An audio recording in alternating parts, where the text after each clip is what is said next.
selamat sore semuanya. Lagi ngapain Salwa? Mohon maaf ya, agak telat nih. Boleh silakan sambil minum, nyemil. Bentar ya, habisin minuman dulu. Oke. Apa kabar Jenny? Baik, Kak. Baik, alhamdulillah. Oke. Apa kabar Elena?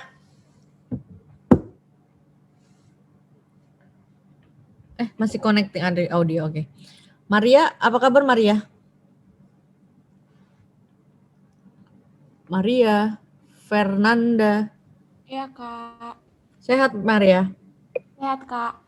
Gimana kemarin TO-nya? Saya lupa ya, bahas TO dulu ya.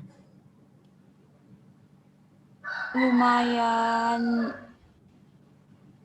lah, Kak. Lumayan ya, oke. Kalau lihat dari nilai TO kamu di sini PPU-nya turun ya, Maria ya? Iya, Kak. Soalnya kemarin kan ada acara, jadi kerjanya itu buru-buru. Oke, berarti ada kendala ya, teknis. Ya, Kak. Ya, jangan lupa kalau setiap TO analisis aja, analisis semuanya TO pertama. Kalian kendalanya apa, masalahnya apa, kemudian solusinya apa. Nah, kalau soalnya Maria itu kan berarti kan kendala karena ada acara gitu kan ya. Berarti bisa nanti buat evaluasi ke depannya, berarti lebih dipersiapkan atau mungkin bisa jadi catatan kalian agar kalian nanti ketika mau mengerjakan soal TO atau ngevaluasin diri kalian nggak nyalahin diri kalian nih, kok nilai aku turun terus nih ya, kok nilai gue turun terus gitu ya, aduh gimana ya performansku gitu kan.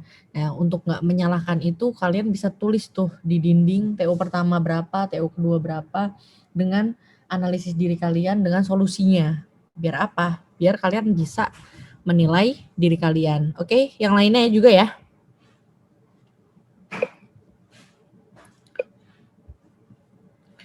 Oke, kemudian Eden, Raihan, apa kabar Raihan? Alhamdulillah baik, Kak. Alhamdulillah. Gimana TO-nya? Kemarin aku kerjain, Kak, tapi nggak tahu kenapa tulisannya 0. Iya, kok 0 PPU-nya? Kan kemarin aku kerjain, Kak, tapi aku kerjain 2 kali. Karena salah masukin kode gitu, Kak. Jadi yang pertama itu kan udah ada nilainya, langsung jadi 0 lagi. Gitu, Kak. Tapi yang pertama berapa nilainya? Yang keluar? Lupa. Oke. Berarti ada kesalahan teknis juga nih Eden ya? Iya, Kak. Tapi bagus loh ini PBM-nya. Good. Tahankan ya. Gede nih nilainya. Oke. Kemudian siapa lagi nih? Elena. Halo Elena, sehat Elena? Elena. Mana nih Elena? Oh, sehat Kak. Mic-nya lagi rusak ya Elena ya? Oke. Raffi gimana Vi? Apa kabar Vi? Abdan Raffi. Ya, halo Kak. Gimana Raffi TO-nya nak? Turun sih Kak kemarin. Why? Kenapa? Nggak tahu. Kayaknya karena kemarin sempet lagi ini juga sih. Lagi gak enak badan, lagi sakit. Oke. Sakit apa Vi? Kemarin demam. Tapi nggak apa-apa? Nggak apa-apa. Oke. Ya udah, sembuh Kak. Alhamdulillah. Ya, Abdan tetap jaga kesehatan ya Abdan ya. Sekarang baru paling kalian baru merasakan gitu kayak Abdan gitu. Kesehatan itu sangat mempengaruhi performance ya. Iya Kak. Apalagi yang TPS gitu kan. TPS itu kan penalaran ya. Jadi kalau fisiknya nggak fit, susah gitu. Saya belum ketemu nih, siapa sih? Muhammad ya, M ya? Sorry, bentar. Muhammad Abdan Raffi. Tapi kalau melihat nilainya sih turun ya, benar-benar turun setengahnya nih Abdan ya. Semoga Iya Kak. Next TO bisa lebih fighting lagi. Amin. Kemudian Salwa gimana Salwa? TO-nya Salwa? Salwa Asne ya? Iya. Oke. Turun juga nih Salwa ya? Iya, PPU-nya. Kenapa PU-nya turun? Kemarin tuh sakit kepala, Kak, yang hari Kamis. Iya. Kebanyakan baca apa gimana? Enggak, emang dari awal tuh, dari siang itu udah sakit kepala, Kak. Oke. Terus jadi nggak fokus aja di PPU-nya. Oke. Jadi tetap jaga kesehatan ya Salwa ya. Ya, Kak, Kakak juga. Ya, makasih Salwa. Kasih, Kak. Kemudian Rufaidah Tohiroh Asyahidah. Oke. Gimana Rufaidah? Ini nilainya naik daripada minggu lalu, tapi tidak aman. Kenapa Rufaidah? Ada masalah apa sih yang paling kalian masalahin gitu? Atau kalian ngerasa saya jenuh Kak, saya butuh motivasi Kak gitu. Kalau jenuh mungkin bisa jadi kalian cari regulasi dalam hidup kalian, take and give gitu. Contoh gini, oke, aku akan kerjakan soal sebelum TO, sebenarnya biasanya kan TO-nya hari Kamis atau hari Sabtu gitu ya. Sebelum TO saya belajar minimal 30 menit tapi maksimal. Setelah itu, setelah saya ngerjain soal, habis itu saya ngedrakor. Nah, itu boleh tuh bisa kayak gitu. Untuk ningkatin mood gitu. Atau enggak olahraga dulu, melihat apa ya? Melihat yang hijau-hijau atau ganti suasana dulu gitu ya. Ya Rufaidah, gimana Rufaidah? Halo. Rufaidah. Mana Rufaidah? Nggak ada suaranya nih. Kemana nih Rufaidah? Oke. Iya, Kak. Oke. Kenapa turun nilainya tadi saya tanya?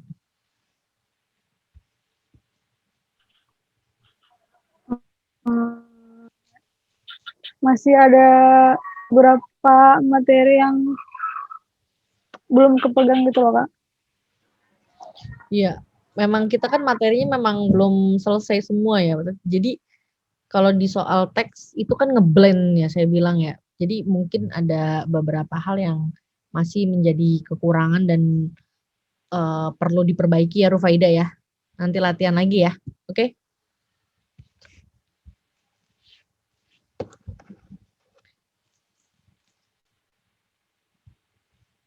Halo, kedengeran nggak suara saya?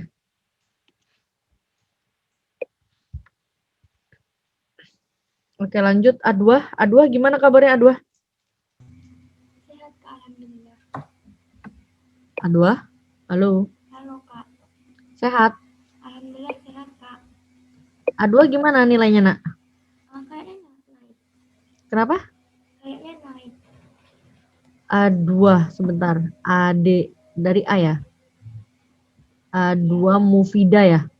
Iya, Kak. Alhamdulillah ya bener naik. Weh, selamat Adwa. Jarang-jarang nih ada yang naik di PPU dan PBM. Biasanya PBM-nya naik, PPU-nya turun. PPU-nya naik, PBM-nya turun. Ya, bagus Adwa, semoga bisa dipertahankan ya. Sesungguhnya mempertahankan itu lebih sulit daripada mendapatkan. Ya Adwa ya. Iya, Kak. Semangat. Gilang, gimana kabarnya Gilang? Pak Ketua nih, Pak Ketua. Gimana Lang kabarnya Lang? Baik-baik, Kak. Baik ya. Kamu lagi ngapain Gilang? Lagi diem. Oh lagi diem. Harusnya kamu jawabnya kayak gitu, dengerin kamu gitu loh. Oke. Ya iyalah. Gilang Andrian. Gilang, ini kamu gak ikut TO atau gimana? Dia Kak, minggu kemarin aku nggak ikut Kenapa? TO. Kenapa? Lagi kenapa ya? error aja minggu kemarin tuh aku nggak. Apanya error, kamu atau jaringan? Sayanya jaringan tuh lancar banget tapi sayanya Kenapa putus cinta? enggak lah. Ya Cinta apa dong? masih tetap berjalan. Terus Nggak tahu juga tuh. jenuh. Lagi turun-turunnya kali. Iya. Ya mungkin banyak-banyak mengingat pecim pecip peci ya banyak-banyak mengingat pecip pe ya Tuhan, kok susah banget sih saya ngomong, penciptamu aja ya Gilang ya. Iya siap Kak. Iya, semoga bisa memberikan energi positif karena sesungguhnya masalah itu ya bisa diatasi ya dengan komunikasi dengan diri kamu sendiri ya. Kalau ada yang bilang gini, bahagia itu tergantung diri kita, berarti sedih juga tergantung diri kita gitu. Jadi saya harapkan Gilang bisa nanti sama teman-teman yang lain lebih dewasa, lebih menyiapkan mental gitu ya. Apapun yang terjadi, apapun yang menghadapi saya akan tetap dana penghabisan, tetap ikut TO gitu loh. Ya, oke, Gilang? Siap Kak. Ya. Kemudian Atar, apa kabar Tar? Alhamdulillah baik Kak. Oke, gimana nilaiannya Atar? Muhammad Atar ya? Faridudin. Muhammad Atar atau Atar doang? Faridudin. Oh, Faridudin. Oh iya, deng F ya. Faridudin Al-Attar Amin Majmu. Oke. Kenapa ini nilainya turun, Tar? Saya kaget loh lihat nilainya nih. Berapa emang Kak? 491 PPU. Oh PPU. Ya itu agak bingung juga itu. Nggak tahu kenapa. Kenapa? Terjebak apa? Terjebak nostalgia atau gimana?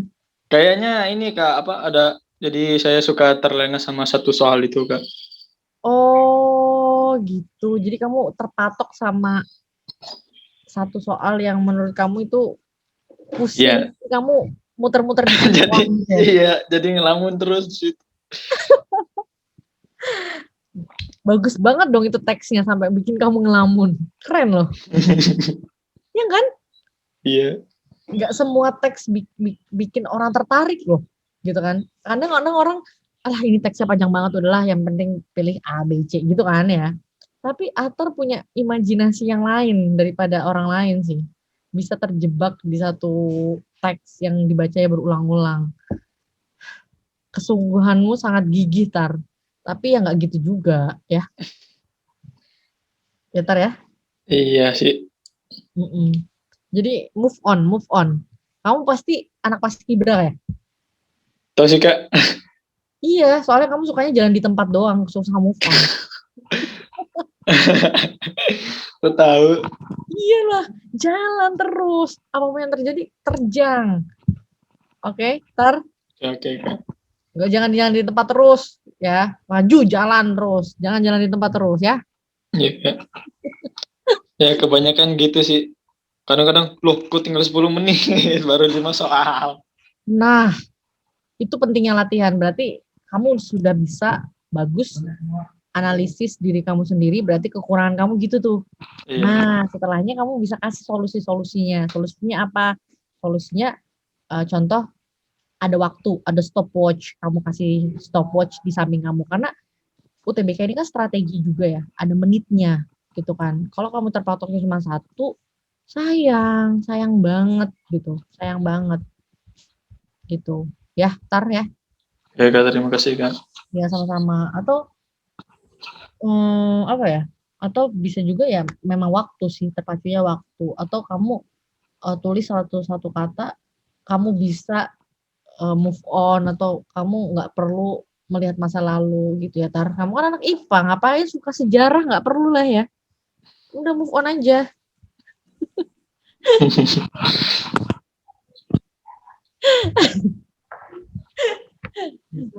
Lanjut Misel. Apa kabar Misel? Baik Kak. Iya. Misal gimana misal? Kira-kira untuk TO yang sudah kelima nih, ada kenaikan? Penurunan Kak. Iya, kenapa misal? Kayak Kenapa? kurang teliti kok kemarin baca soalnya. Ini dari 900 loh, turun 500 misal. Saya langsung bilang, hah serius ini 900 kemarin? Ini turun sampai setengahnya misal, kenapa? Kemarin agak nggak enak badan, makanya nggak teliti baca soalnya. Ya, lanjut. Ya oke, Misel, kita doakan sama-sama ya teman kita Eden, Raffi, Misel yang kurang enak badan, semoga bisa jaga imunitas dengan makan makanan yang bergizi ya. Untuk jaga imunitas, nggak hanya vitamin, tapi vitamin terbaik itu juga dari makanan yang bergizi itu gitu ya. Ya oke Misel, tetap jaga kesehatan ya Misel. Iya Kak. Oke. Zahra, apa kabar Zahra? Nur Lutfi Zahra. Alhamdulillah Kak, baik. Baik ya. Panggilannya siapa nih? Zahra apa Lutfi? Zahra Kak. Oke, Zahra. Zahra gimana Zahra sejauh ini? Saya belum lihat nih namanya. Untuk TO-nya. Yang tambahan kemarin sih turun Kak, yang tambahan, yang ke-9. PPU ya? Iya. Naik sih sebenarnya ini 5 poin lumayan lah. Enggak Kak, ini yang pas tambahan yang ke-9 bukan yang TO pas hari Kamis. Oh gitu. Ini saya bahas yang TO yang hari Kamis nih. Yang hari Kamis. Iya, yang hari Kamis naik Kak. Oh gitu. Tapi ini naik banget PBM-nya. Kok bisa berubah banget gini sih Zahra? Gak tahu Kak. Kayaknya yang naik banget PU deh Kak. PBM dari 500 ke 800. Serius? Coba cek lagi. Iya. Itu naiknya signifikan banget. Saya nggak tahu ya. Kenapa tiba-tiba kalian naiknya dek gini loh. Naiknya tuh langsung kayak 50% sampai 40%. Tiba-tiba turunnya langsung kayak gini lagi gitu. Itu kan signifikan banget gitu. Kenapa gitu kan? Saya nggak tahu sih. Ini harus ada analisis lagi sih. Kenapa kira-kira Zahra seperti itu? Mungkin soalnya lebih mudah. Walaupun soalnya mudah atau susah juga seharusnya nggak terlalu yang signifikan harus 50% sampai 40% sih harusnya turun atau naiknya. Ya nggak? Iya. Mungkin mempengaruhi juga ya untuk kadang-kadang saya juga mikir gitu. Apa anak-anak udah capek baca di PPU terus PBM-nya males gitu kan ya. Oke Zahra. Ya Pak. Semoga semoga bisa untuk lebih meningkatkannya latihan-latihan lagi sebelum TO dan tipe-tipe soalnya. Oke, kita langsung saja untuk baru datang nih Keisha. Keisha apa kabar Keisha? Baik. Baik. Keisha gimana kemarin TO-nya nih Keisha? Ada peningkatan atau ada masalah Keisha yang mau direnungkan bersama? Kurang tahu sih. Keisha Madria Sofiar ya? Iya. Nah, nih kamu nilainya turun loh Keisha. Kenapa Keisha? Ada masalah kah? Mungkin kemarin moodnya lagi agak gimana gitu Kak. Oke, berarti tetap jaga mood. Semoga bisa diatasi ya Keisha ya dengan ganti suasana lain atau lebih fokus dengan berdoa ya. Iya Kak. Oke, kita langsung saja untuk materi. Yap, hari ini kita akan materinya tentang semantik atau makna kata. Apa aja sih makna kata yang ada di sini? Oke. Untuk makna kata sendiri di sini, sebentar.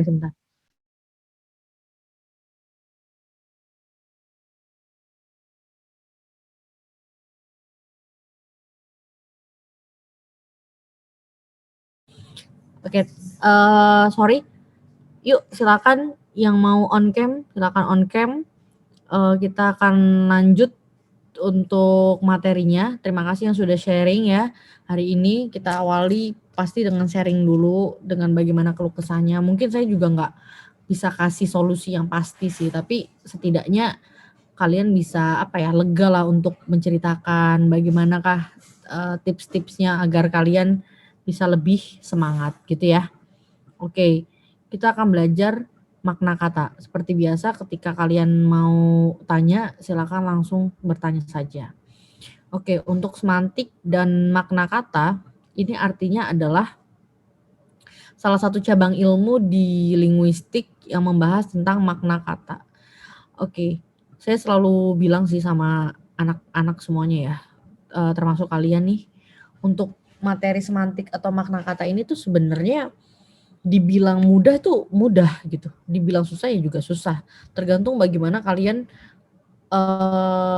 menghadapinya. Kenapa? Karena semantik ini tuh berhubungan dengan bahasa kita sehari-hari. Kalian sudah pasti bisa berbahasa dong Indonesia ya.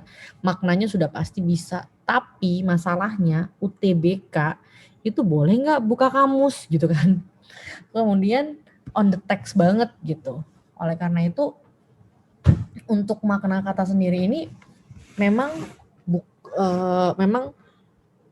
materi yang akan sangat berintegrasi dengan pemahaman setiap paragraf, ide pokok, kalimat utama, kemudian ringkasan, kemudian fungsi-fungsi, ketepatan dan lain sebagainya itu sangat berkaitan, atau diksi pemilihan kata itu juga sangat berkaitan. Yap, lanjut ya, kita udah di mana sih belajarnya selama ini? Kita tuh udah sampai 5 pertemuan ya. 5 pertemuan itu kita udah dapat apa aja sih selama ini di ilmu bahasa. Soalnya setelah ilmu bahasa ini kita langsung akan ilmu penulisan. Jadi enggak PPU-nya udah mulai berkurang nih. Nanti di akhir-akhir baru PBM ya. Ya. Oke, kita udah belajar yang pertama fonologi. Kemudian kita sudah belajar morfologi. Suara saya kedengeran nggak? Halo? Kedengeran. Oke, kedengeran ya. Kemudian yang ketiga adalah sintaksis. Kita udah belajar ya. Kemudian yang keempat itu adalah semantik. Semantik. Kemudian yang terakhir kita ada wacana. Oke, sorry kalau jelek tulisannya. Saya pakai mouse nih, pakai keypad. Lanjut ya. Nah, kita tuh belajarnya udah apa aja sih, Kak? Oke, kita sudah belajar font. Berarti kita sudah belajar bunyi ya, perubahannya bunyinya. Fontnya kita udah belajar. Bunyinya yang kayak me jadi men, meng gitu kan. Kita sudah belajar gitu kan. Nah, kemudian yang selanjutnya kita juga sudah belajar adalah bentuk. Kita sudah belajar bentuknya, bentuk-bentuk dari kata ya. Kita sudah belajar. Kemudian kita sudah belajar juga sintaksis. Sintaksis itu berarti kita sudah belajar klausa, kalimat, dan bagaimana pembentukan pola-polanya. Nah, kemudian yang selanjutnya kita juga sudah belajar yang bagian wacana, yaitu tentang kohesi, koherensi ini kita juga sudah belajar. Nah, sekarang ini waktunya adalah belajar semantik, makna kata. Untuk makna kata ini, apa aja sih yang kita pelajarin? Oke, yang akan kita pelajarin adalah bentuk kata, bentuk makna, bentuk kata, sama hubungan makna. Nah, bagaimanakah ini berintegrasi dengan soal-soal UTBK tersebut gitu kan? Oke, nanti kita akan bahas bagaimana korelasinya ya. Oke. Next slide. Nah, sebelum kita tahu ya, sebenarnya gini, kenapa sih harus ada makna? Kan pertanyaannya gitu ya. Oke, karena kita punya sebuah bahasa, apapun bahasanya gitu kan, kita harus punya namanya makna atau penanda. Ini adalah segitiga semiotik. Semua bahasa harus memiliki segitiga semiotik. Contoh, segitiga semiotik ini ada konsep gagasan, ada kata lambang simbol, dan ada lagi objek. Konsep dan gagasan itu berkorelasi langsung dengan kata. Jadi korelasinya langsung.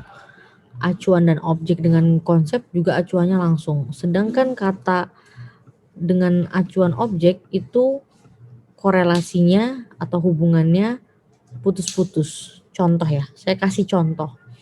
Contoh kata ini, kata anjing ya. Anjing ya, oke, kata anjing. Kata anjing, kalau saya bilang kata anjing, konsepnya itu kita tahu semua kan, anjing itu apa konsepnya? Konsepnya adalah hewan berkaki 4. Hewan berkaki 4 dapat dipelihara gitu kan. Konsepnya semuanya sama di pikiran kita. Dia adalah hewan berkaki 4. Nah, itu yang dimaksud dengan konsep. Nah, kemudian yang dimaksud dengan kata gimana gitu kan. Ini yang dimaksud dengan konsepnya dulu ya. Ini yang dimaksud dengan konsepnya. Kita udah punya konsepnya. Nah, terus hubungan konsep itu dengan kata. Katanya tersebut adalah A, N, J, I, N, G. Ini katanya kita sepakati. Terdiri dari 1, 2, 3, 4, 5, 6. Jadi 6 kata. Itu katanya gitu. Katanya 6 kata. Tapi Miss, kenapa harus A, N, J, I, N, G? Bisa nggak A, N, J, I, N, A, N, J, I, R, anjir gitu kan? Lah nggak bisa lah. Kenapa? Konsepnya akan beda. Pasti. Ketika katanya ini beda, pasti konsepnya juga akan berubah. Kenapa? Karena ini berkorelasi penuh. Gitu. Kemudian konsep dan gagasan itu juga berkorelasi penuh dengan objek.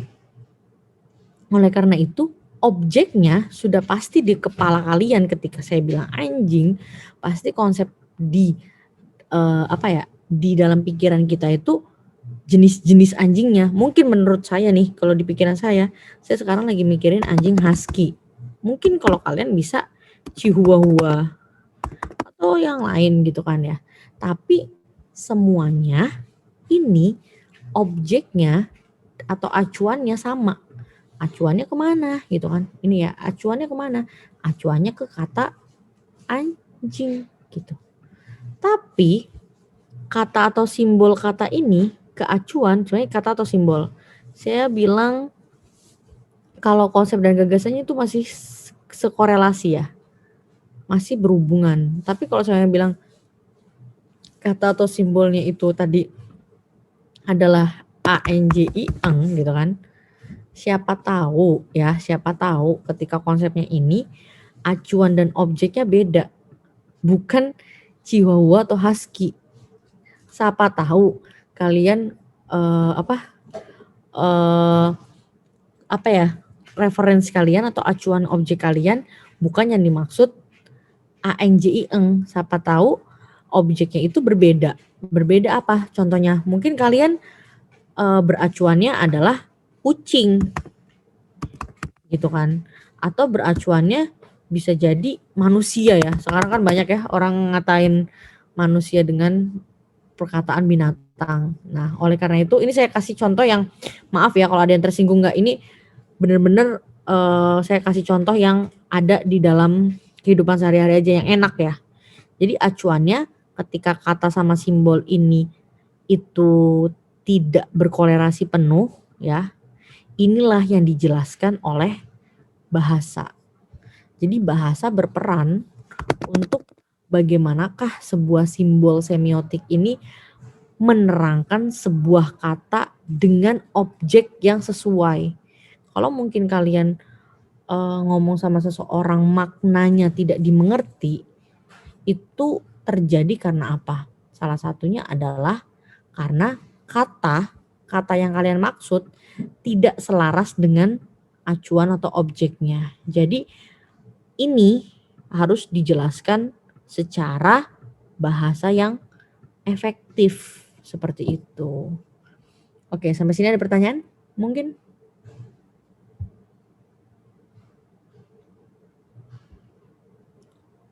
Jelas ya? Oke, sudah jelas. Lanjut ke bentuk-bentuk sebuah makna. Nah, bentuk-bentuk sebuah makna itu ada 2 ya. Ada yang makna leksikal, ada yang makna gramatikal. Nah, kalau di soal UTBK itu banyak banget yang maknanya adalah makna gramatikal ini. Kenapa? Karena ketika yang ditanya makna leksikal, nggak mungkin kan kalian itu buka KBBI gitu. Pasti maknanya makna gramatikal.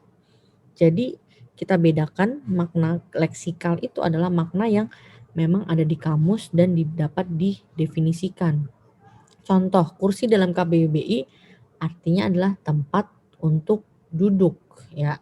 Tapi ketika saya bilang gini, saya bilang ada kata gini, saya mendapatkan kursi panas. Oke, saya mendapatkan atau saya menduduki ya. Saya menduduki kursi panas ya. Jangan mendapatkan, menduduki lebih tepat. Saya menduduki kursi panas. Kata kursi di sini gitu kan. Kata kursi di sini apakah iya masih bisa dimaknai sebagai tempat duduk gitu kan. Nah, ini harus dijelaskan secara gramatikal. Seperti itu. Harus melihat bagaimanakah konsep dari panas ini. Oke, apakah yang bikin panas atau bukan ya, itu tergantung konteksnya. Seperti itu. Lanjut makna gramatikal. Kalau di makna gramatikal ini, memang dia harus yang sesuai dengan tata bahasanya. Jadi kita kalau sama di soal UTBK harus ngeliat dulu tuh, gimana sih tata bahasa yang ada di dalam situ? Apa sih yang ditanyanya gitu ya. Nah, untuk yang ditanya seperti ini harus tahu hubungan kata yang ditanya dengan kata yang lain yang ada di dalam kalimat. Oke, hati-hati. Kemudian untuk makna gramatikal ini banyak banget ditemukan di mana gitu kan. Banyak banget ditemukan di bagian preposisi, afiksasi, sama reduplikasi. Contoh ya, contoh ada kata tanam. Ada kata tanam. Kemudian menanam. Kemudian tanaman. Kemudian ada taman, tanam menanam, tanam menanam. Nah, kata-kata yang ada imbuhan ini atau afiksasi ini akan berbeda makna. Tanam berarti kan dia masih verb ya. Menanam berarti dia ini aktif. Tanaman berarti dia menjadi noun, ini menjadi verb. Kemudian tanam menanam berarti ini adalah reduplikasi. Ini reduplikasi atau pengulangan ya yang kemarin kita sudah belajar. Tanam menanam berarti ini ada kata saling. Ada tanam menanam seperti itu. Nah, inilah makna-makna yang berbeda untuk di dalam makna gramatikal. Oleh karena itu harus diperhatikan kata yang ada di dalam kalimat tersebut di sebelum dan di sudah kata tersebut. Oke. Contoh kata gramatikal itu juga harus preposisi. Jadi di preposisi itu adalah kata gramatikal. Kenapa? Karena kehadirannya itu wajib dan kalau nggak ada kata depan itu jadinya ambigu gitu. Contoh di kalimat ini ya. Fajar makan blank blank blank blank restoran. Berarti apakah Fajar makan restorannya? Berarti kan gitu ya pertanyaannya. Apakah si Fajar ini makan restoran? Gitu kan. Apakah si Fajar makan restoran? Enggak dong. Berarti dia butuh adanya sebuah preposisi atau kehadiran sebuah kata depan nih. Preposisi atau kata depan yaitu di. Jadi kehadiran di ini adalah kehadiran yang secara grammar gitu dan bisa diartikan secara gramatikal. Oke, sampai sini ada pertanyaan? Jadi preposisi afiksasi itu apa, Kak? Maksudnya gimana? Pengertiannya atau gimana? Iya, pengertiannya, Kak. Oke. Kemarin udah belajar ya, yang itu kan morfologi kan. Afiksasi itu adalah nama lain dari imbuhan. Kemudian kalau preposisi itu nama lain dari kata depan. Kata depan gitu. Itu yang ditanya atau mau nanya lagi? Oh ya, ingat Kak. Ingat ya? Iya. Iya. Semoga ingat ya. Lanjut. Kemudian yang bagian mana lagi nih? Oke, saya clear dulu ya. Oke, lanjut yang bagian ini. Nah, di sini ada bentuk-bentuk makna. Bentuk-bentuk makna. Sorry, kok ini lagi? Sorry.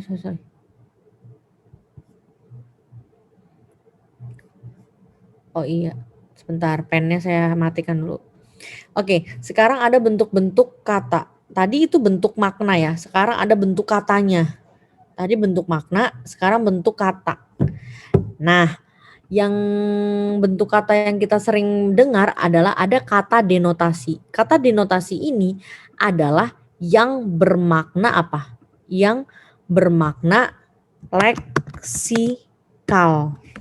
Kalau ada yang bilang denotasi itu adalah makna yang sebenarnya, ya saya kurang setuju sih dengan kata-kata itu.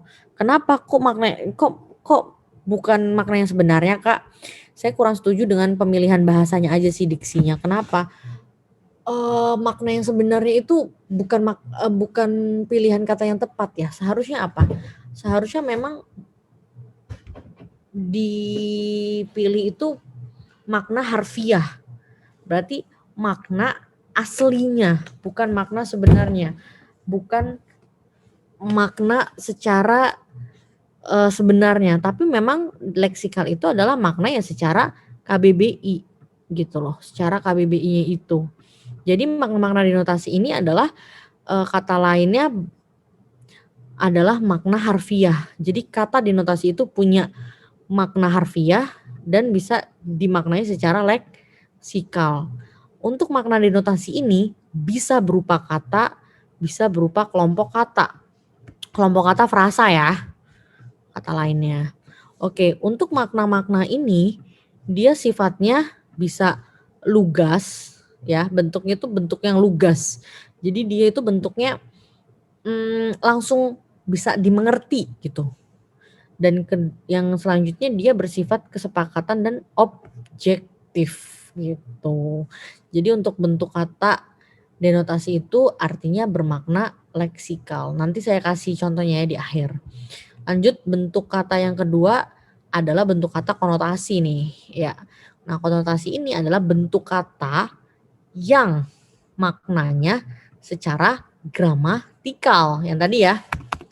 Jadi kalau semuanya ini kita disuruh maknain apa nih, makna gramatikal atau leksikal gitu, itu nama maknanya. Tapi katanya, kata yang kita maknai itu namanya konotasi sama denotasi, bedanya itu ya. Jadi jangan sampai kebalik. Kalau di sekolah diajarinya agak kebalik nih, soalnya buku cetaknya kadang-kadang kurang ini ya, kurang informatif sampai segininya gitu. Oke, kemudian konotasi. Konotasi ini adalah bentuk kata yang bermakna gramatikal. Kemudian bisa juga dia makna kata atau kelompok kata juga, bisa kelompok kata juga ya. Nah, maknanya ini harus diinterpretasikan dari kalimat. Contohnya tadi adalah reduplikasi, pengulangan, afiksasi imbuhan, preposisi adalah kata depan. Jadi dia harus menggunakan atau memperhatikan kalimat-kalimat yang ada di dalam teks tersebut. Nanti kita akan coba kasih tips dan trik buat kalian dengan memecahkan soal-soal yang nanti kalian akan nanti yang kalian sudah kerjakan ya sebenarnya ya. Udah kalian kerjakan di tadi pagi ya. Saya coba lihat nilainya ya. Oke, untuk nilainya di sini ya Tuhan. Ini kenapa nilainya kok kayak ukuran sepatu 4? 4. Kayak ukuran sepatu. Saya ukurannya 42. Ini kenapa nilainya pada kecil-kecil untuk materi ini? Kenapa Gilang? Atau Maria atau Michelle? Nggak tahu Kak, padahal udah baca, teliti, udah gimana ya. Tapi kok keluarnya kecil. Padahal teksnya nggak banyak tuh saya lihat. Iya. Ya ntar kita bahas ya mungkin ya. Kita akan sediakan waktu untuk bahas itu. Untuk 30 menit terakhir ya. Semoga ini keburu nih. Oke, kita bahas sekarang ini. Contoh kata duduk. Nah, kata duduk ini kita lihat bisa dia itu adalah katanya sebagai denotasi dan bisa sebagai konotasi. Kita lihat kalimatnya saya duduk, berarti subjek predikat ya. Kemudian ia tidak lagi duduk di kursi DPR. Bagaimanakah perbedaannya? Perbedaannya yang pasti ini memiliki makna secara grammar, ya kan? Secara struktur ya, grammar itu. Nah, yang ini astagfirullahaladzim, salah. Bukan secara grammar. Kalau yang ini adalah secara leksikal, kebalik saya. Secara leksikal atau kata duduk itu kalau di dalam KBBI artinya adalah posisi yang bertumpuan pada pantat ya. Jadi harus berposisi yang bertumpuan pada pantat atau apa ya, saya lupa sih. Kalian bisa cek ya di KBBI ya. Kayaknya sih itu ya, saya lupa. Bukan, nggak hafal juga sih. Masa iya hafal kamus gitu kan. Pokoknya itu lah, pokoknya bertumpuan pada pantat gitu ya.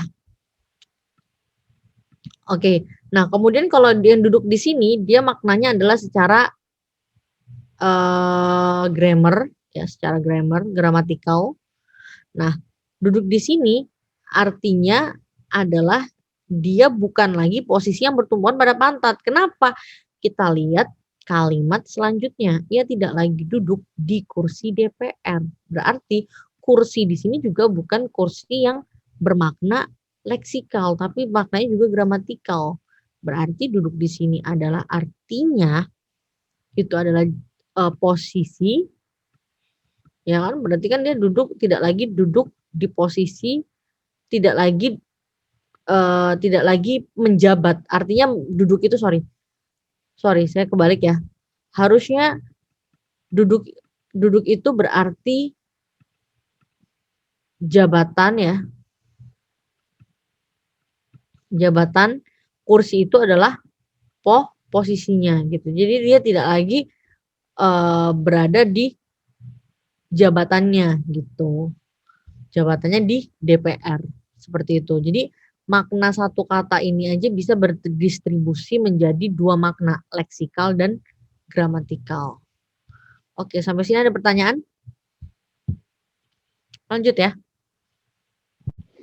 Oke, kita lanjut di di materi selanjutnya, hubungan makna kata. Oke, hubungan makna kata ini ada dua, yaitu hubungan makna kata sinonim,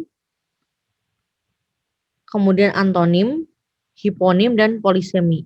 Untuk yang sinonim sama antonim ya, ini kan saling bertautan ya, Jadi dia beda. Bedanya apa Kak?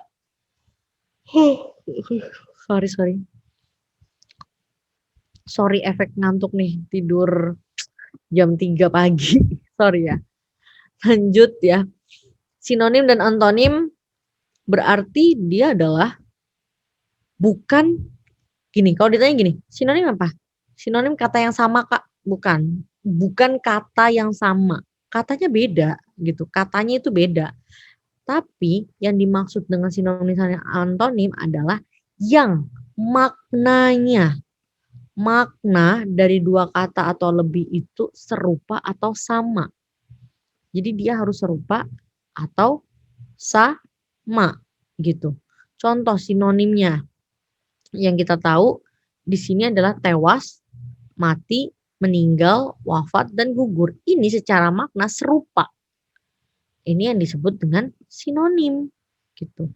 Tapi di UTBK itu biasanya soal-soal yang seperti ini berarti akan ada di soal-soal dengan pilihan, yaitu dengan pilihan kata yang tepat atau pilihan yang baku, biasanya gitu, yang sesuai dengan bagaimanakah penempatan si kata tersebut di dalam sebuah kata.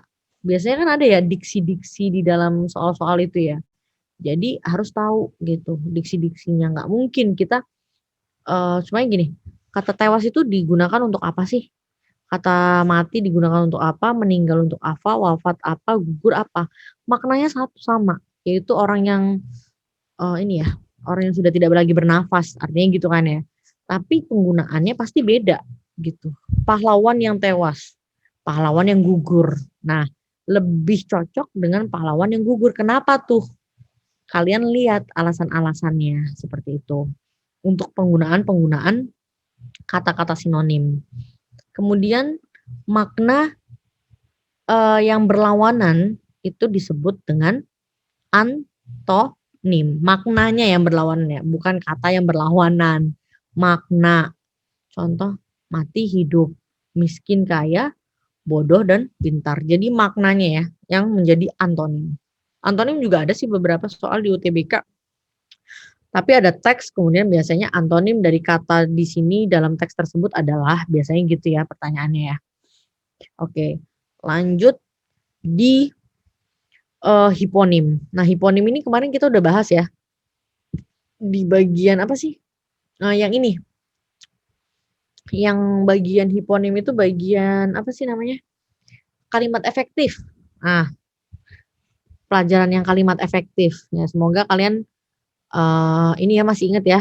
Jadi hiponim ini berhubungan dengan keefektivitasan sebuah kalimat. Jadi efektivitas kalimat.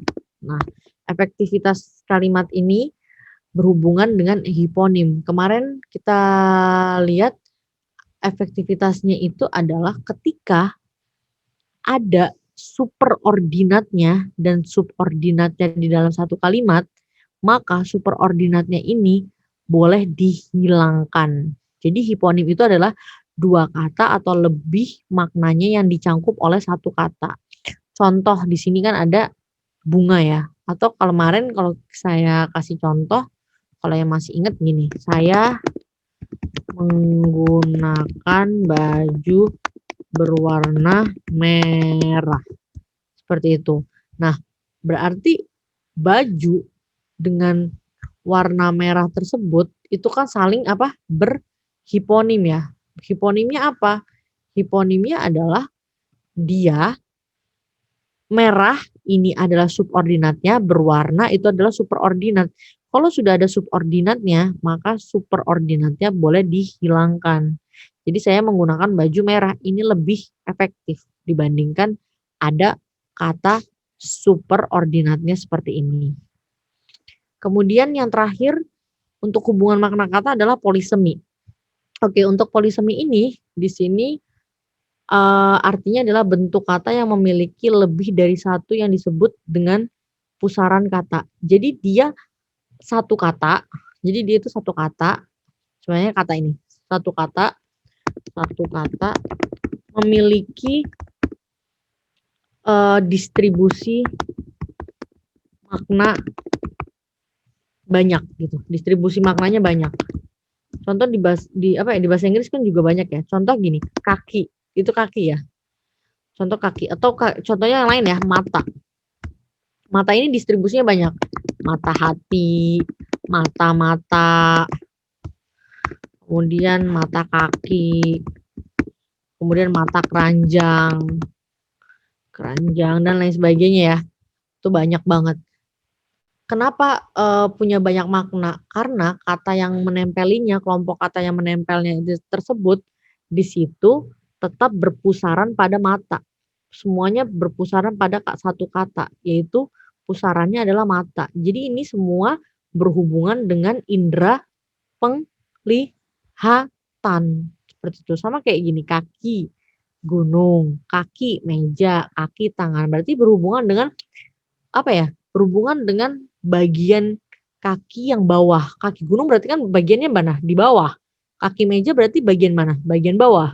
Kaki tangan bagian apa? Bahasa lainnya. Bahasa grammarnya dia bisa menjadi anak buah gitu ya, anak bawahan gitu. Kemudian kembang, kembang desa, kembang kota kembang, dan kembang mawar. Ini juga disebut dengan polisemi. Oke, sampai sini ada pertanyaan nggak? Kak, bisa tolong jelaskan ulang yang hiponim nggak? Apa? Jelaskan ulang yang hiponim. Oke, baik. Oke, untuk yang hiponim saya akan jelaskan ulang. Ini berhubungan dengan tadi ya, saya sudah katakan bahwa hiponim itu berhubungan dengan efektivitas penggunaan kata. Hiponim itu adalah dua kata atau lebih yang bermakna yang dicakup oleh satu kata. Jadi satu kata, contoh satu kata di sini adalah tadi satu kata tersebut adalah warna. Warna. Nah, warna ini adalah hiponimnya. Dia adalah hiponim. Kalau ditanya hiponim warna itu apa aja? Oke, hiponim warna itu adalah merah, kuning, hijau atau yang lain ya. Binatang, burung. Burung hiponimnya apa aja? Jenis ya, hiponim itu kayak kata umum dan kata khusus. Burung itu jenisnya apa aja? Ada elang. Kemudian apa ya? Burung perkit tadi ya, elang, merpati. Kemudian apa lagi ya? Elang, merpati, sama apa ya? Kakak tua. Pipit aja deh, pipit, burung pipit, sebenarnya gitu ya. Nah, ini yang dimaksud dengan hiponim itu adalah ketika ada kalimat itu sebenarnya gini, saya melihat burung. Ya udah itu benar ya, saya melihat burung. Tapi kalau saya bilang gini, saya melihat burung elang. Oke. Nah, di situ untuk efektivitasnya atau kalimat efektifnya, kata burung tersebut bisa dihilangkan. Kenapa? Karena kata elang, merpati, sama pipit ini acuan referensinya sama, yaitu burung. Hiponimnya sama. Sama seperti merah, kuning, hijau warna. Ini kan kata yang khususnya ya, perinciannya. Kenapa? Saya juga nggak bisa ngomong kata umum, kata khusus sih. Tapi ini adalah memang bagian dari satu kata yang merupakan center. Jadi kata merah, kuning, sama hijau ini merupakan makna yang dicakup oleh satu kata. Gitu. Kenapa saya bilang harus bermakna satu kata? Karena kata merah itu sudah pasti warna. Gitu loh. Tapi kalau semuanya kata merahnya dihilangkan ya, cuman saya menggunakan baju berwarna, berarti berwarna apa? Di sini kan masih tanda tanya. Berwarnanya apa? Tapi kalau saya bilang, saya menggunakan baju berwarna merah. Untuk berwarnanya ini bisa dihilangkan, kata merahnya ini sudah pasti referensinya kemana? Ke warna. Gitu loh. Oke, sampai sini ada pertanyaan? Sudah jelas, Nak? Sudah, Kak. Makasih. Iya, sama-sama. Oke, lanjut ya. Kalau sudah jelas, lanjut ke slide berikutnya. Yep. Oke, nah ini hubungan makna-makna kata yang juga berhubungan dengan kata-kata baku nih. Kata-kata baku kita tahu ada beberapa hal yang berhubungan dengan homonim, homofon, dan homograf. Oke, untuk homonim, secara tulisan, lafal, dan makna. Secara tulisan, untuk homonim itu sama. Secara lafal dan bunyi, untuk homonim itu juga sama. Tapi, untuk makna dia berbeda. Oke, kita lihat contohnya. Di sini contohnya itu adalah ada contoh kata bisa sama ada kata hak. Sebentar. Untuk contoh kata ini berarti kita lihat bisa sama hak. Oke, kita lihat contohnya ya. Contohnya adalah seperti kata gini. Saya bisa soal UTBK. Hewan itu berbisa. Oke. Nah, kata bisa di sini itu punya tulisan itu sama banget kan? Ya kan? Sama banget sama kata bisa, bisa. Sama gitu kan. Tapi lafal dan bunyinya juga sama, tapi yang berbeda adalah maknanya. Kata bisa di sini distribusinya berarti untuk verb, kata hewan itu berbisa juga di sini juga predikat ya, tapi berbisa berarti bukan verb, tapi apa? Kalau berbisa, bisa itu sebenarnya ada dua distribusinya, bisa verb, bisa noun. Ketika itu berbisa, berarti di situ dia distribusinya memiliki bisa. Bernya itu bukan aktif ya, tapi memiliki bisa. Seperti itu. Lanjut di homofon sekarang. Oke, untuk homofon sendiri ada tulisannya itu sama. Yang beda adalah lafal dan bunyi. Contohnya apa? Gitu kan. Ini beda. Tahu dan apel. Contoh, saya tahu kamu. Saya makan tahu goreng. Nah,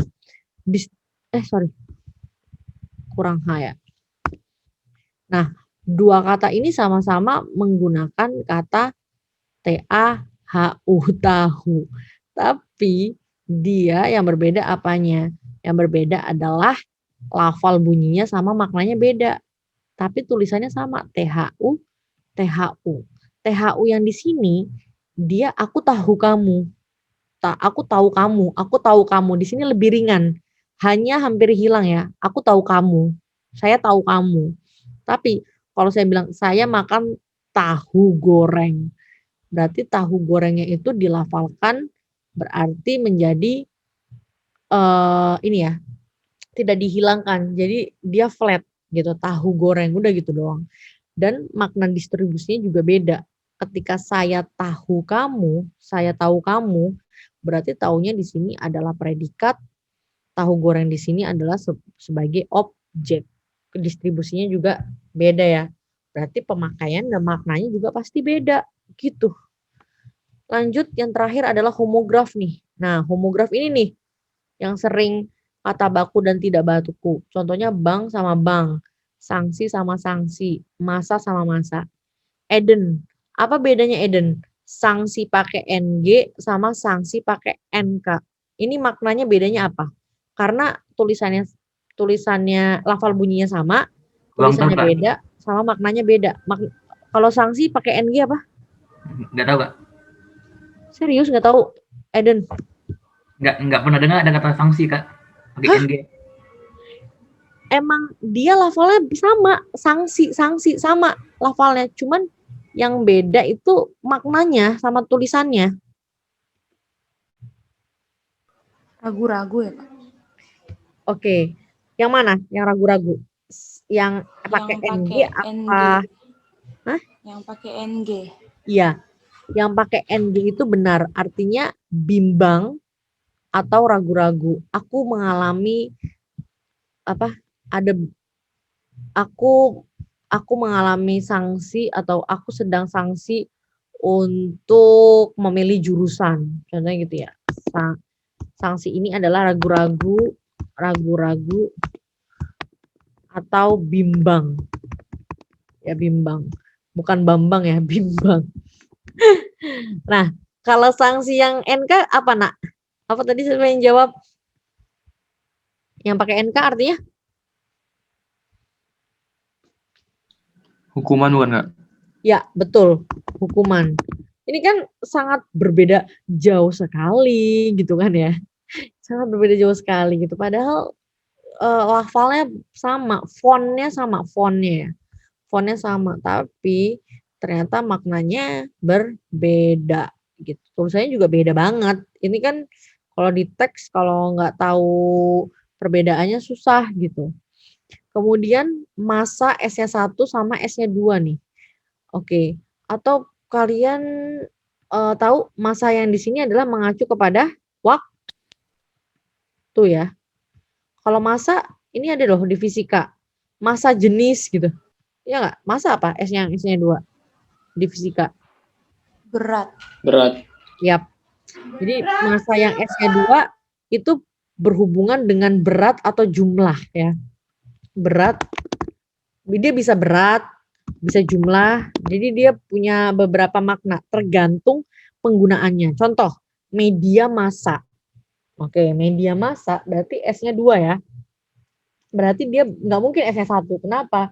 Media itu kan berarti untuk khalayak ramai, untuk orang banyak. Berarti S-nya 2. Berarti media ini diperuntukkan, media itu kan berarti kan ini kan perantara, alat. Alat apa? Alat untuk menyebarkan informasi ke orang-orang dalam jumlah banyak. Berarti S-nya 2 ya. Kemudian sampai sini ada pertanyaan dulu? Sebelum saya lanjut. Nggak ada? Oke. Kalau nggak ada, jadi perhatikan untuk penggunaan-penggunaan kata ini, dan kata-kata yang ini ya. Homonim, homofon, homograf untuk di dalam setiap kalimat. Kenapa?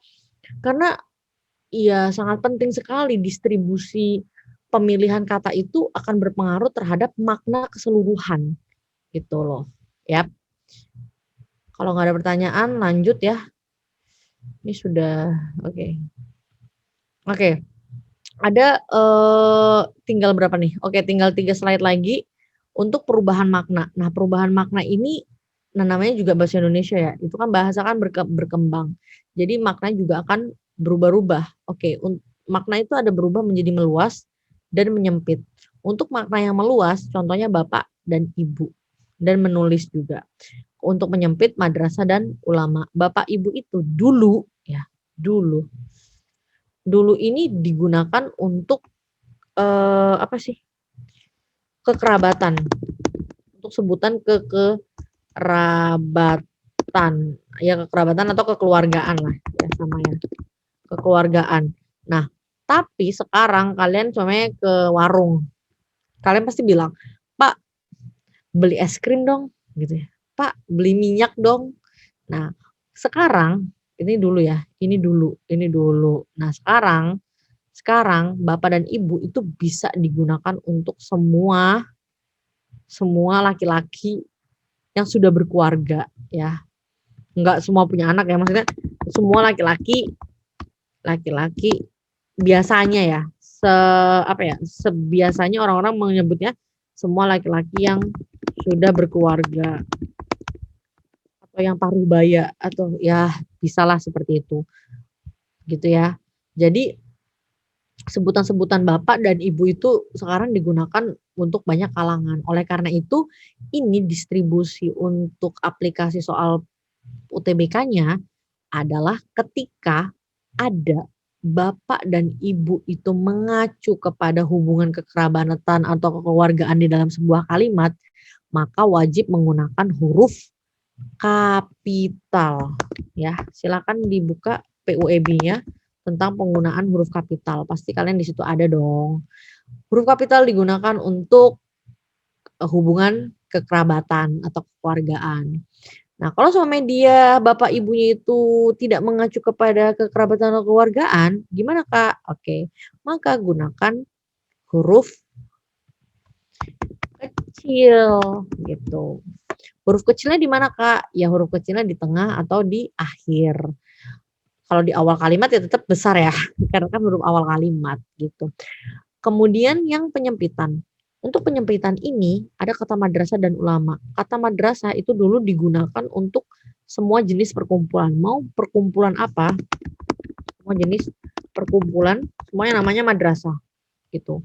Tapi sekarang madrasah itu sekarang ya, yang sekarang yang di atas ya, yang sekarang itu hanya digunakan untuk penamaan madrasah ibtidaiyah SD, madrasah sanawiyah SMP, madrasah aliyah itu SMA. Berarti madrasah di sini acuannya lebih menyempit hanya kepada bidang pendidikan ya, hanya dalam bidang pendidikan aja. Nggak semua perkumpulan namanya madrasah.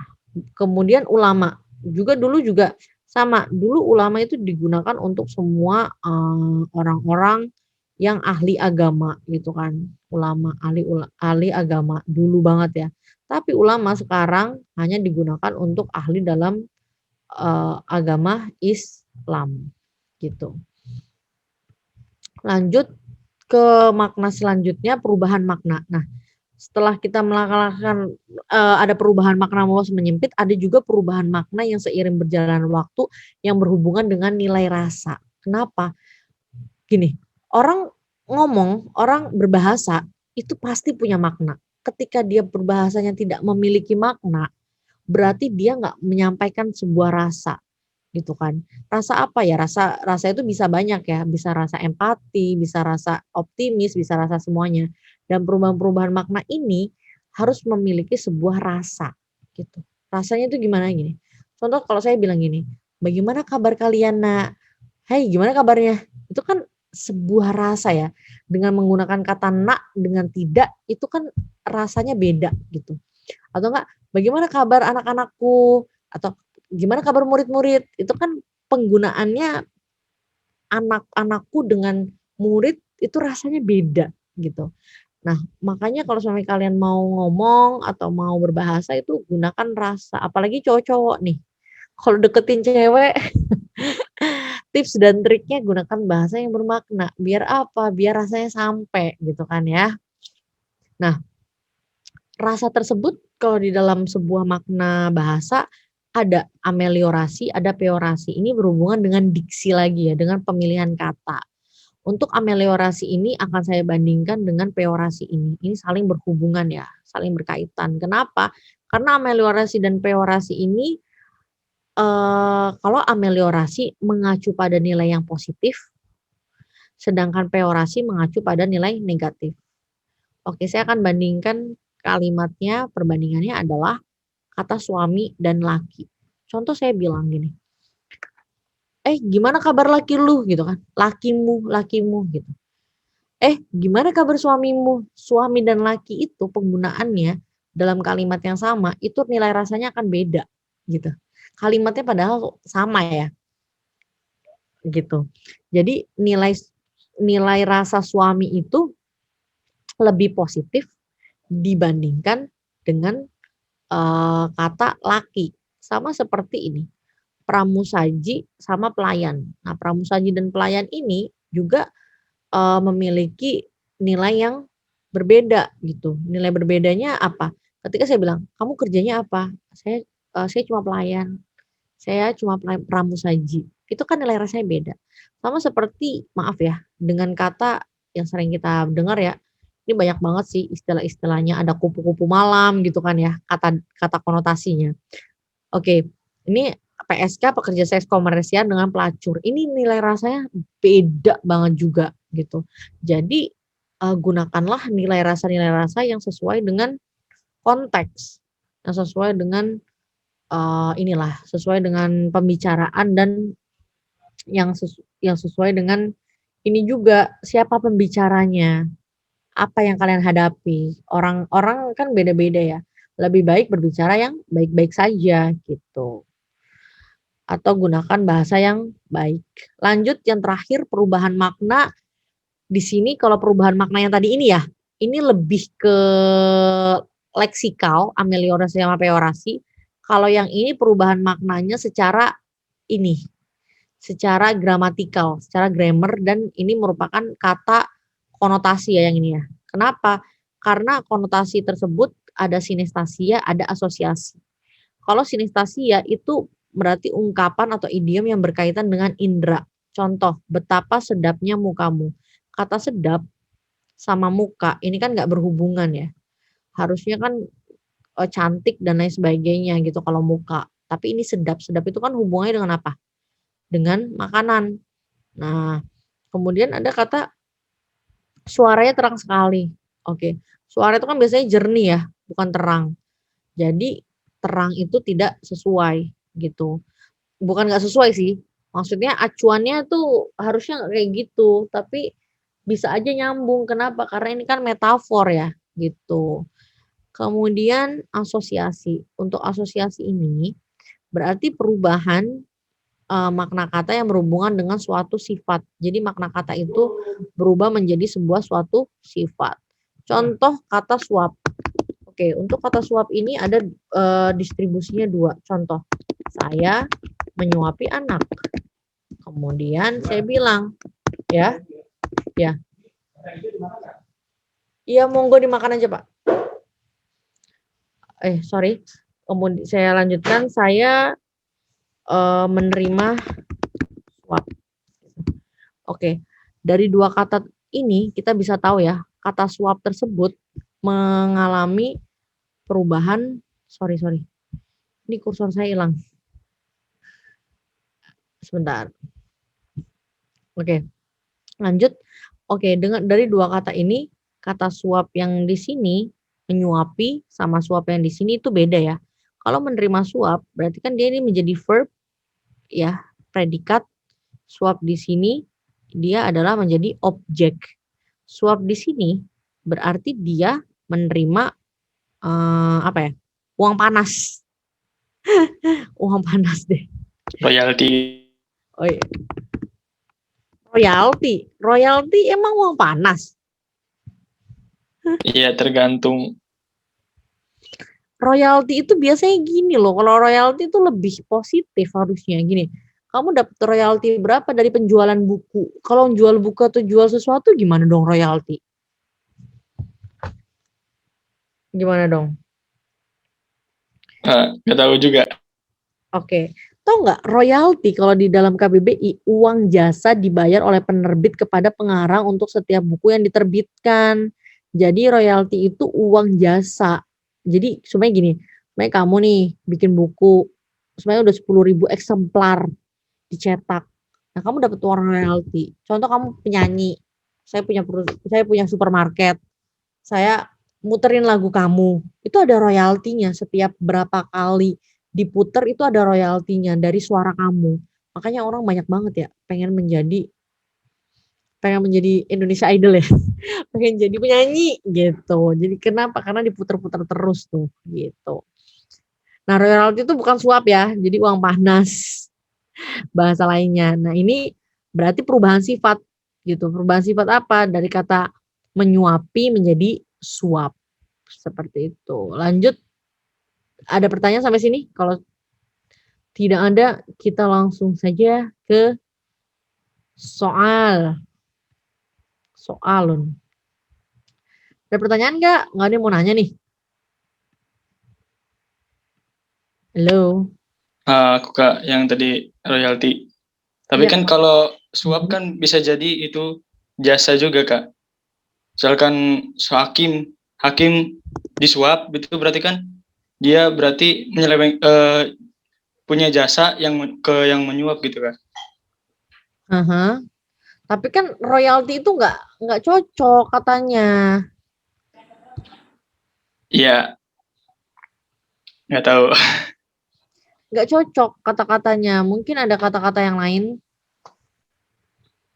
yang lebih cocok. Kalau kamu lihat di KBBI royalti itu artinya positif loh.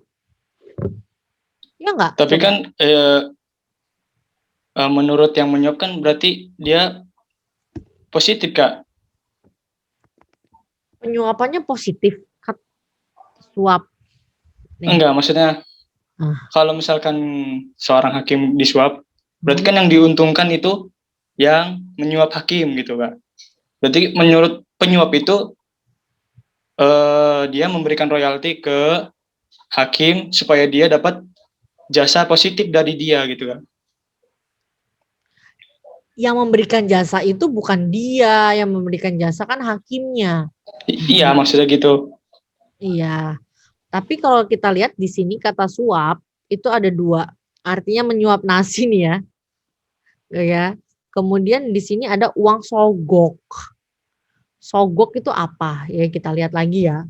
Sogok. Sogok. Oke, sogok. Sesuatu yang digunakan untuk menyogok. Ya sih, uang. Jadi sogok itu ya sesuatu yang digunakan untuk menyogok. Menyogok itu adalah apa? Menyogok. Saya kadang-kadang suka gini, merogoh, menyuap, memberi suap, dana yang besar untuk digunakan petugas. Jadi kalau sampai kita lihat royalti itu bukan ini ya. Oke. Di sini ada kata-katanya uang jasa yang dibayar oleh penerbit kepada pengarang pada setiap buku yang diterbitkan. Uang jasa berarti berhubungan dengan penerbit. Kemudian yang 2, bagian produksi penghasilan dibayarkan pada orang yang memiliki hak memberi izin pengusahaan minyak. Uang jasa yang dibayarkan oleh orang atas barang yang diproduksinya kepada orang lain yang mempunyai hak paten atas barang tersebut. Nah, kalau hakim yang mana? Yang 1, 2, apa 3? Ya. Gimana? Kayak nggak ada. Nggak ada dong. Kamu dapat kata-kata dari mana itu royalti ya?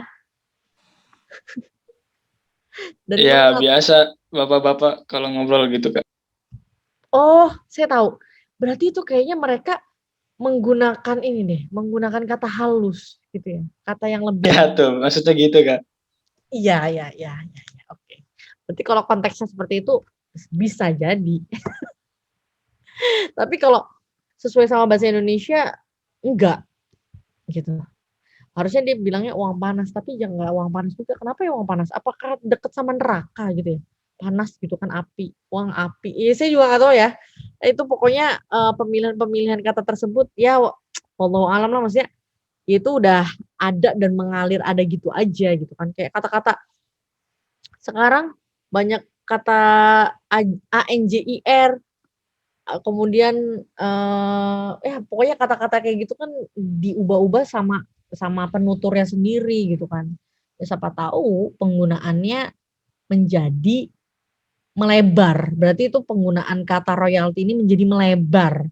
Bukan hanya yang positif aja berarti negatif. Siapa tahu ya nanti di kemudian hari bisa seperti itu. Tidak menutup kemungkinan. Semua itu bisa terjadi di bahasa. Ya, oke lanjut. Kita akan bahas soal nomor berapa dulu nih. Saya lihat ya. Nomor 1. Apakah ada yang benar perlu dibahas ini? Ya Allah. Yang benar cuma 2 loh, guys. Ini gimana? Kita baca. Ungkapan-ungkapan berikut yang mengandung makna kiasan, tetapi tidak bersangkutan paut dengan makna baik dan buruk. Oke. Yang kecuali, oke ada kata kecuali, berarti yang tidak.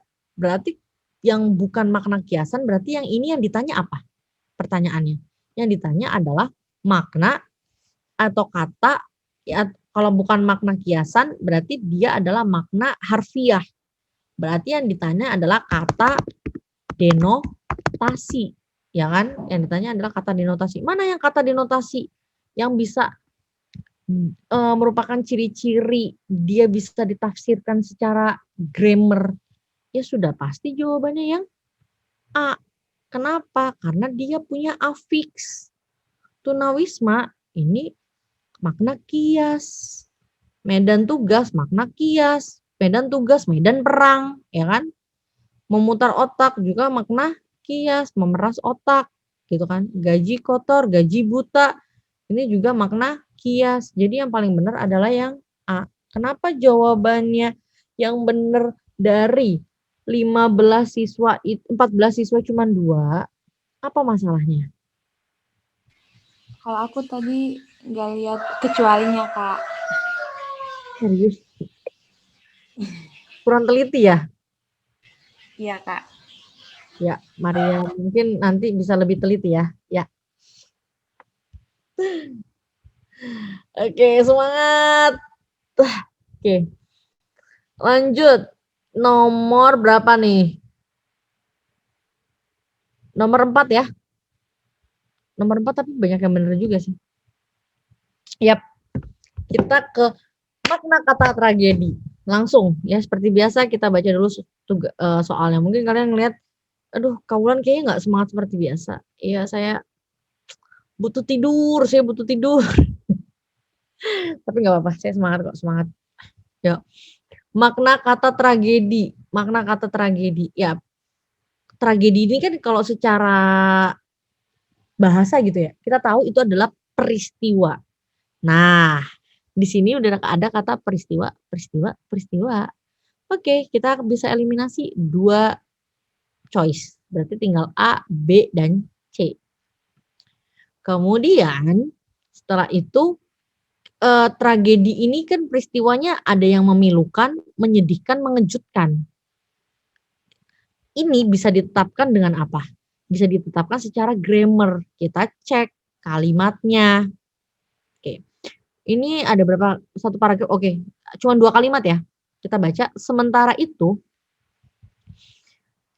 CIVOR berpendapat bahwa kabut asap yang terjadi di Indonesia merupakan tragedi. Yang ini ya kata tragedinya ya. Ini koma ya. Bukan bencana alam. Oke, kita garis bawain ya, bukan bencana alam. Kabut asap bukan bencana alam, melainkan karena kesalahan manusia. Tidak terjadi secara alamiah gitu. Tidak terjadi secara alamiah gitu. Nah, berarti tragedi di sini itu kan gini, berarti secara sengaja ya. Secara sengaja ini ada ulah manusia yang mungkin menebang pohon dan lain sebagainya bisa memberikan sebuah kabut asap. Itu memang tragedi sih. Tragedi itu kan sesuatu hal yang gimana ya? Sesuatu hal yang kita itu udah tahu itu bakal terjadi, tapi kita lakukan. Itu tragedi banget. Kalau sama bencana, beda ya sama bencana. Kalau bencana ini kan sudah ada Tuhan ya yang menetapkan. Tapi kalau tragedi itu istilahnya masih bisa, takdirnya masih bisa dicegah sebenarnya. Tapi ya karena dilakukan ya terjadilah sebuah peristiwa tersebut gitu. Jadi kalau kata peristiwa yang memilukan, berarti ini dari kata pilu ya. Dari kata pilu. Pilu itu artinya adalah terharu ya. Terharu atau sangat sedih lah. Adalah pilu. Sangat pilu itu artinya apa? Sangat sedih. Nah, pilu ini biasanya digunakan untuk orang-orang yang menyesal, orang-orang yang tobat gitu. Saya sangat pilu. Maksudnya mendengar ceritamu, melihat perjalanan hidupku, aku merasa pilu gitu kan. Jadi dia kayak meratapi lah. Pilu itu lebih kayak ke apa ya? Itu kayak meratapi, kayak udah berpasrah lah, istilah udah berpasrah. Nah, kalau menyedihkan berarti ini adalah dari kata sedih, ya menyedihkan gitu. Ya udah sedih aja gitu.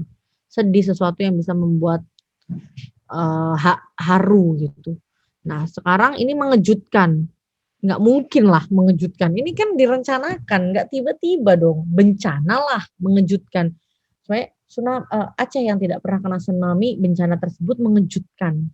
Itu bisa ya, karena kan bencana, tiba-tiba. Kalau Tuhan mau ya terjadilah gitu kan intinya. Tapi ini bukan sebuah bencana, tapi tragedi. Jadi yang paling tepat adalah yang B. Karena memilukan itu lebih kayak kesedih, sangat sedih atau haru. Dia lebih ke haru, lebih kayak empati gitu. Aku pilu mendengar ceritamu, aku berempati dengan bencana yang menimpahmu gitu. Jadi yang paling benar adalah yang B. Kenapa? Sedih lah. Masa iya ada orang yang membahayakan nyawa orang lain dengan membuat kabut asap dan itu dilakukan secara sadar. Sampai sini ada pertanyaan? Sudah mulai pusing kah? Gimana? Gimana Tar? Gimana Den? Gimana Raffi?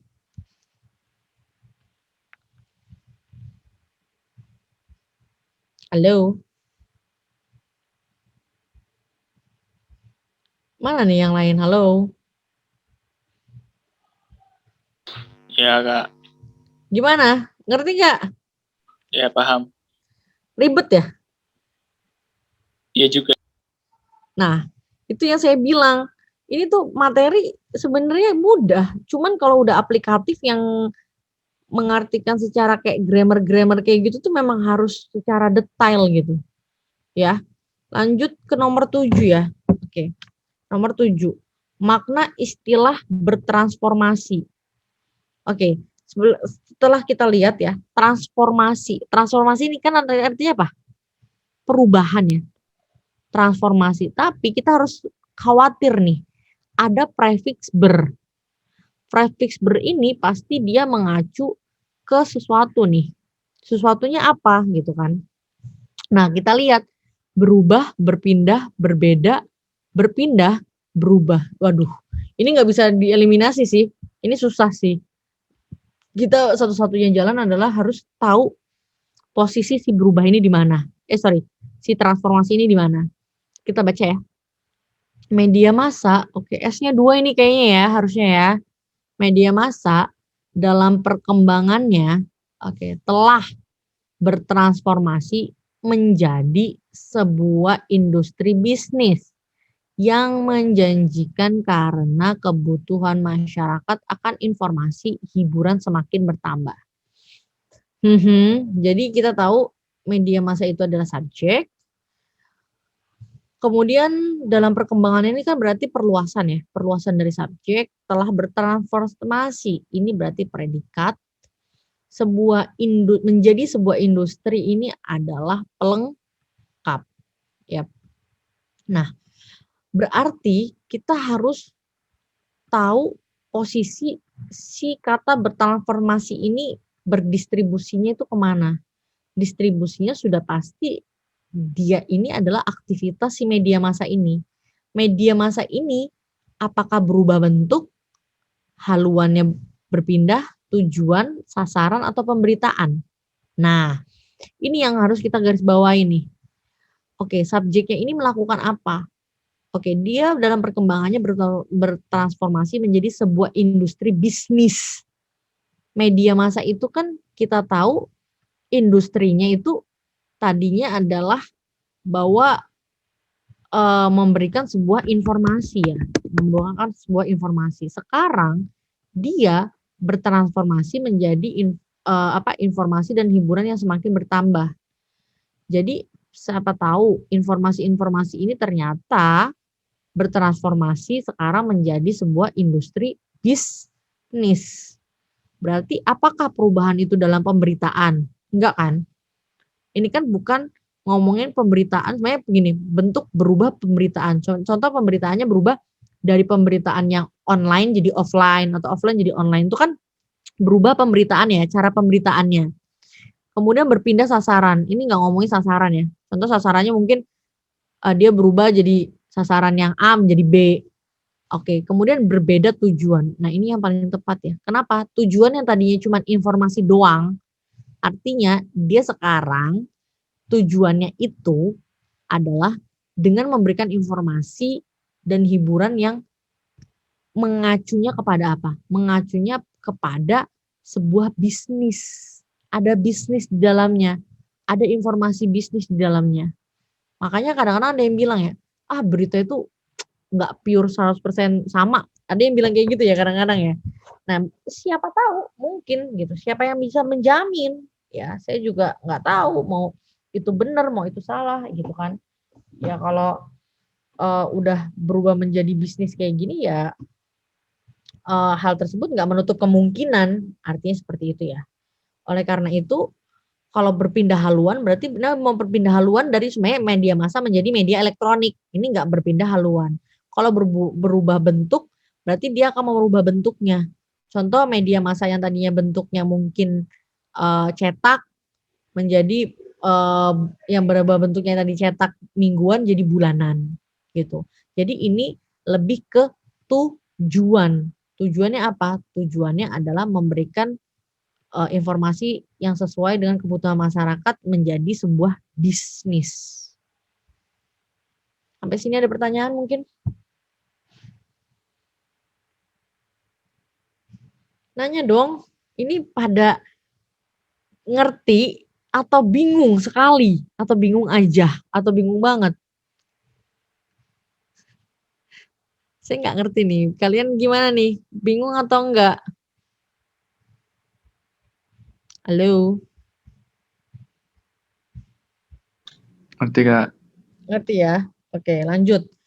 Pembahasan nomor terakhir ya, nomor 8 adalah kata surveillance dalam teks tersebut mengandung makna apa? Oke, saya belum ngejelasin tadi ya.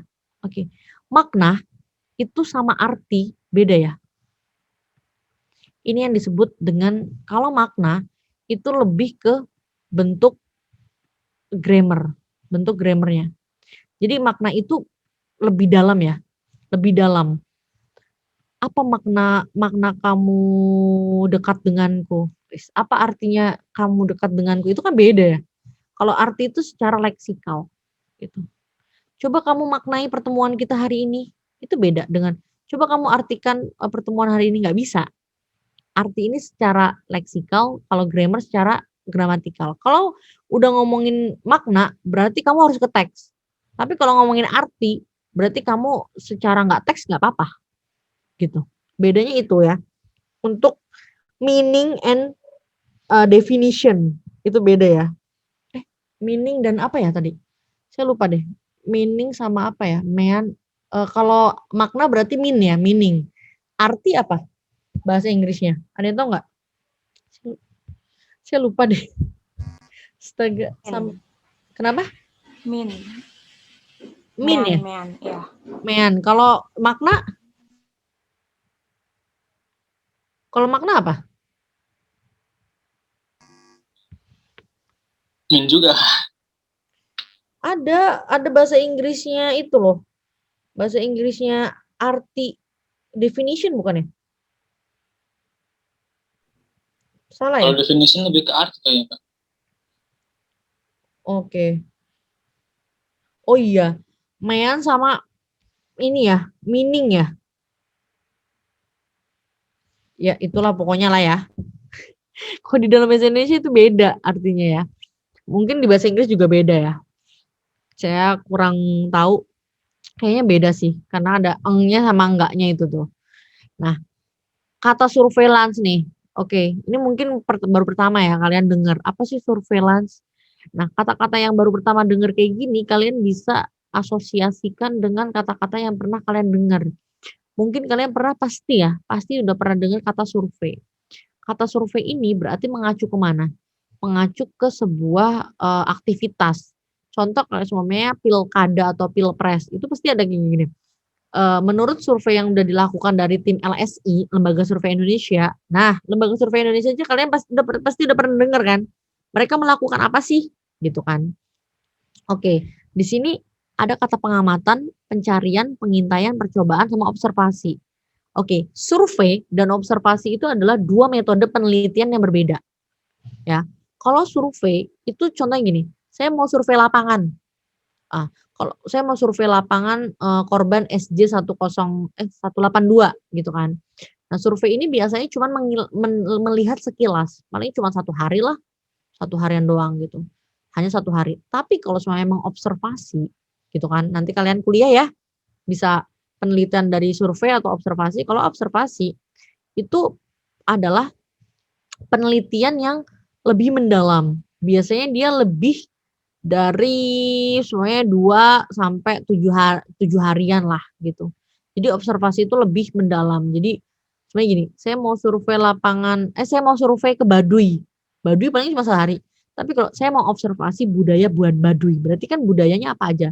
Budaya semuanya, budaya berkumpul, budaya menikah, budaya punya anak. Nah, itu kan berarti kan dia harus observasi beberapa hari ya. Jadi kalau sudah ada sebuah kata yang berlawanan, nggak cocok, ini udah pasti nggak mungkin. maknanya udah nggak mungkin sama gitu. Oke, berarti kita udah bisa eliminasi satu ya. Jadi tinggal ada pengamatan, pencarian, pengintaian, dan percobaan. Otomatis kita harus baca kalimatnya, faktanya, kalimatnya, paragrafnya. Oleh karena virus Zika, oleh karena itu kali ya, ini kurang itu nih kayaknya. Virus Zika dipastikan sudah masuk ke Indonesia, ujar Herawati. Yang mendesak dilakukan adalah melakukan surveillance sistematis secara struktur berarti. Maknanya ya, sama sistematis. Hingga saat ini Indonesia belum memiliki gambaran besar serta sebaran serangan virus Zika. Ini gimana sih ya Herawati? Dia bilang virus Zika-nya itu udah dimasuk ke Indonesia, tapi harus melakukan surveillance. Padahal kita nggak punya gambaran besarannya, ya gimana mau survei gitu kan. Ini gimana maksudnya?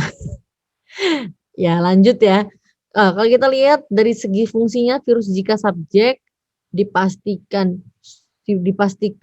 itu adalah pasti predikat sudah masuk ke Indonesia itu adalah pelengkap ya, pelengkap dan kata tempat ya. Ujar Herawati yang mendesak dilakukan adalah yang ini berarti adalah dia menunjukkan adanya sebuah adverb ya, adanya sebuah keterangan dari mana?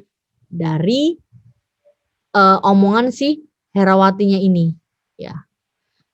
Gitu. Yang mendesak dilakukan adalah melakukan surveillance. Nah, surveillance-nya di sini. Nah, kemudian kita lihat pilihan gandanya. Pengamatan. Oke. Dari segi pengamatan, kita ini virus Zika ini yang kita omongin ya, si subjeknya ini, virus Zikanya ini udah masuk ke Indonesia kata Herawati. Tapi kita Indonesia belum memiliki gambaran, belum ada gambarannya. Dan kita belum ada apalagi, belum ada besaran serta sebarannya juga belum ada. Jadi gimana mau melakukan pengamatan? Pengamatan itu kan kalau ada bendanya atau ada sesuatu di depannya. Contoh coronavirus ada depannya, ada manusianya yang kena. Berarti ada virusnya di dalamnya. Nah ini nggak ada. Nah, ngapain ngakuin pengamatan? Nggak mungkin lah. Orang sampelnya aja nggak ada. Sebenarnya kalian mau neliti tentang tentang kodok gitu, katak, struktur katak di biologi. Nah kalau kataknya nggak ada gimana ngamatinnya? Nggak mungkin dong. Kemudian yang B, pencarian. Oke, kalau pencarian ini juga salah. Kenapa? Karena kan di Indonesia nggak ada, orang kita aja nggak boleh kemana-mana, coronavirus ini mau nyari-nyari virus. Ini tidak relevan ya. Kenapa? Karena sebaran dan gambarannya aja nggak tahu, nggak ada. Kemudian yang C nih, yang paling tepat. Kalau percobaan, kalau yang dia percobaan, apalagi percobaan gitu. Orang kita virusnya aja nggak ada, ngapain ngelakuin percobaan? Orang sekarang coronavirus di Indonesia udah 1 tahun aja, percobaan vaksinnya aja baru ketemu selama 1 tahun. Itu aja udah kena hampir 1 juta orang. Enggak deh, selama setahun ini udah 15 juta orang gitu ya. Udah sampai 15 juta orang yang kena dengan tingkat kematian 6 juta gitu kan. Jadi itu nggak mungkin ada percobaan, orang belum ada gambaran. Jadi yang paling tepat adalah yang C. Kenapa yang C? Yang C ini pengintaian, berarti dari kata dasar intai.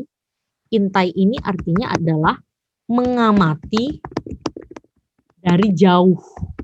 Nah ini yang lebih yang lebih benar dibandingkan hanya pengamatan. Kalau pengamatan ini biasanya dia jaraknya jarak dekat, harus ada sampelnya. Kalau pengintaian dia bisa mengamati dari jauh, seperti itu. Jadi yang paling benar makna surveillance di sini sesuai dengan grammar dan fungsinya dalam teks adalah pengintaian. Oke, sampai sini ada pertanyaan?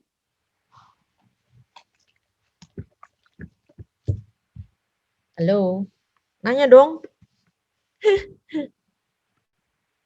Gak ada yang nanya nih. Atar, gak ada yang nanya. Gilang. Aziza, Keisha, Maria. Gak ada yang nanya? Gak ada. Oke. A2 mungkin nanya A2. Gak ada? Oke. Kalau tidak ada pertanyaan, kita tutup sama-sama ya untuk sesi hari ini. Semoga bermanfaat untuk kalian. Saya selalu bilang kalau di dalam teks itu memang kompleks banget. Semua ilmu yang mungkin sudah saya sampaikan ke kalian ya dari awal gitu, itu semuanya ada. Makanya saya tadi bilang, kita posisinya itu udah sampai memaknai.